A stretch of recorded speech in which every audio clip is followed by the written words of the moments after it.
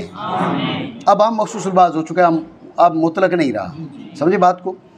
اس عام کی عام مخصوص اس مخصص کی تعلیل کے ذریعے یا اس کی تفسیر کے ذریعے. بات سمجھو؟ ٹھیک ہو گیا. یہ گفتگو کا حاصل اور خلاصہ ہمارے سامنے آیا ہے. ٹھیک ہے شاہ صاحب جی؟ اب تھوڑی مزید وضاحت کی طرف چلتے ہیں. ٹھیک ہے نا توحید؟ کہا و حکمہ، کیا ہو گیا کامران؟ کچھ ہوا ہے تو بتا دیں. صحیح. آپ ذہن میں رکھیں حکم کا اطلاق ہماری گفتگو میں کئی معنی پر ہوتا ہے. ٹھیک ہے نا؟ نسبت و امر الی آخر ایجابا او سلبا، یہ بھی حکم ہے. ادراک و وقوع نسبت او لا وقوعہا، یہ بھی حکم ہے. وہ جو محکوم علیہ نا، وہ جو خبر، خود اس کو بھی حکم کہا جاتا ہے. سمجھے بات کو؟ اثر مترتب علی الشیء بھی حکم ہے. سمجھ رہے بات کو؟ خطاب اللہ تعالی المتعلق بافعال المکلفین بالاقتضاء و التخییر، یہ بھی حکم ہے. سمجھ رہے ہو بات کو؟ تو حکم کے کئی معنی ہو گئے. اب یہاں پر جب حکم ہو کہا تو اب اس کے کیا معنی، اب ہمیں کیسے پتہ چلے گا یہاں حکم کے کیا معنی ہے؟ توجہ ہے؟ تو ذہن میں رکھنا یہاں حکم کے معنی ہے اثر مترتب. کیا سمجھ آ گئی بات؟ دوبارہ سمجھیے. کہا وہ حکم ہو، اس کا حکم. تو حکم کئی معنی پر اس کا اطلاق کیا جاتا ہے. حکم کا اطلاق نسبت و امر الی آخر ایجابا کانا او سلبا، اس پر بھی حکم کا اطلاق کیا جاتا ہے. اور ادراک و وقوع نسبت او لا وقوعہا، اس پر بھی حکم کا اطلاق کیا جاتا ہے. اس کے علاوہ اثر مترتب پر بھی حکم کا اطلاق کیا جاتا ہے. یہ جو محکوم بہی ہوتا ہے، اکیلے محکوم بہی کو بھی حکم کہا جاتا ہے.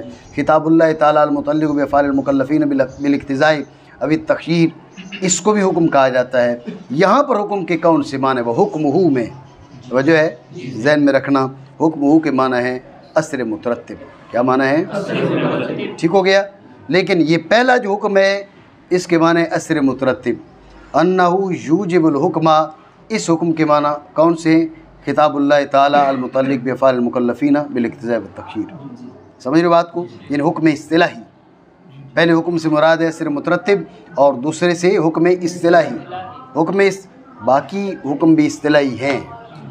توجہ ہے؟ لیکن جب کہا جائے گا نا یہاں پر اصول فقہ میں حکم اصطلاحی مراد ہے تو مراد اصولیوں کی اصطلاح ہوگی نا. ایسا نہیں ہے کوئی حکم کے معنی ادراک و وقوع نسبت اولا وقوعہا، یہ تو منطقیوں کی اصطلاح ہے. شاہ صاحب تو جو نہیں ہے جی. ہاں تو آج جو ہے شاہ صاحب بھی تمہارے دوست ہیں آج کے دن کے لیے.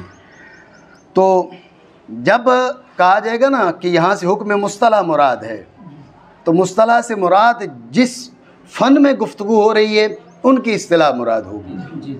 اور کس فن میں گفتگو ہو رہی ہے؟ گفتگو ہو رہی ہے اصول فقہ میں.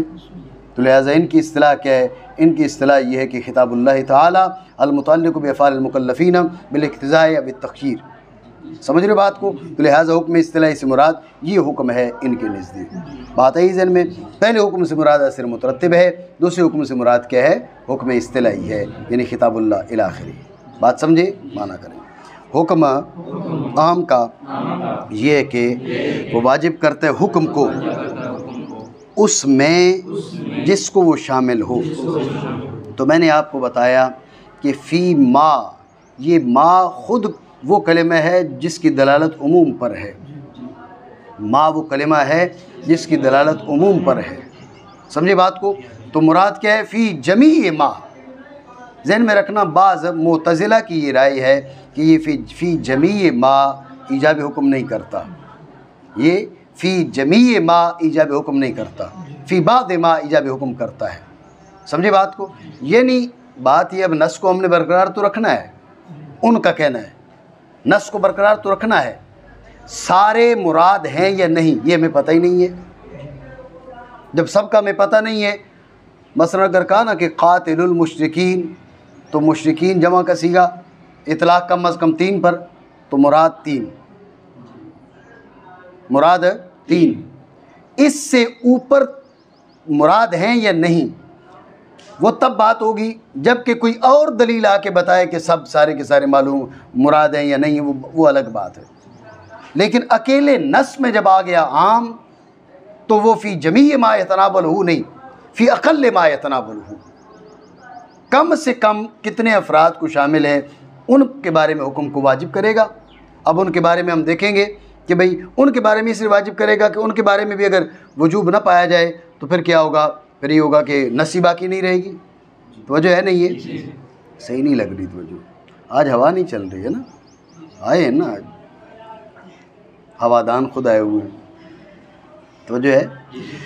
تو توجہ رکھیے کہ فی ما یتناولہ یہ ہماری رائے ہے کہ ہم کہتے ہیں کہ فی جمیع ما یتناولہ، تو فی ما یتناولہ سے رد کر دیے بعض معتزلہ کا جو کہتے ہیں فی اقل ما یتناولہ۔ اور وہ فی اقل ما یتناولہ کیوں کہتے ہیں؟ وہ کہتے ہیں کہ تمام افراد مراد ہیں یا نہیں ہے اس کا ہمیں علم نہیں ہے، لیکن ہم کچھ بھی مراد نہ لیں، کچھ بھی مراد نہ لیں تو کیا ہو جائے گا کہ یہ نص سرے سے باطل ہو جائے گی، اس لیے نص کو باقی رکھنے کے لیے کچھ سے کچھ افراد مراد ہوں گے، ٹھیک ہے؟ تو لہٰذا وہ فی اقل ما یتناولہ کہتے ہیں۔ ہماری رائے ہے کہ نہیں، فی اقل ما یتناولہ نہیں، فی جمیع ما یتناولہ۔